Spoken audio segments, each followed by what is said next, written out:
Méditation du 13 mai, le château de Versailles. C'est pourquoi ils se tiennent devant le siège de Dieu. Ils servent Dieu nuit et jour dans son temple, et celui qui est assis sur le siège royal les protégera. Apocalypse 7, le verset 15 dans la version Parole de vie. Après une visite épuisante mais extraordinaire des jardins du château de Versailles en France, j'ai remarqué que la file d'attente pour entrer était encore plus longue qu'à notre arrivée. Comme les billets d'entrée au château ne sont vendus qu'à l'avance en ligne, nous n'avons pas eu le privilège de voir l'intérieur du château, mais nous avons eu celui de nous promener dans les jardins. Cependant, j'ai été frappé par le nombre de personnes qui attendaient leur tour pour entrer. Debout sous le soleil, des enfants, des jeunes et des adultes du monde entier attendaient patiemment ce moment tant espéré. Hésitante, je me suis approchée d'un garde à l'entrée et lui ai demandé combien de personnes entraient chaque jour dans le château. Sa réponse m'a vraiment surprise. En été, environ 20 000. Malgré l'histoire, la culture, la beauté et l'art qu'offre ce complexe de châteaux et jardins classés au patrimoine mondial, il n'y a plus de roi sur son trône. En réalité, ce n'est qu'un musée qui montre au monde le passé d'un royaume qui n'existe plus. Se réunir dans les temples que nous appelons maisons de Dieu devrait être une répétition de ce qui se passera lorsque nous nous réunirons dans son palais au ciel. L'état d'esprit dans lequel nous le rencontrons chaque jour de service ne devrait pas être différent de celui que nous manifesterions si son trône était visible dans chaque église. Nous ne pouvons pas espérer nous tenir en sa présence sur le trône céleste si, maintenant, sur terre, nous ne voulons pas venir dans sa maison. Aller à l'église, c'est comme faire une longue queue en supportant la chaleur des problèmes,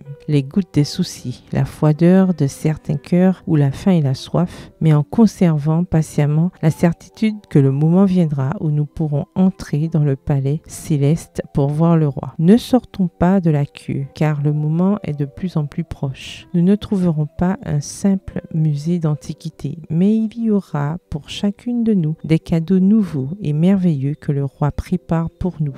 La bonne nouvelle, c'est que nous n'avons pas besoin d'acheter des billets en ligne. Chaque matin, Dieu vous donne l'occasion de faire la queue parce qu'il a payé votre billet sur la croix. PS, heureuse de faire la queue pour voir le roi avec un R majuscule. Bonne journée, que l'Éternel vous bénisse.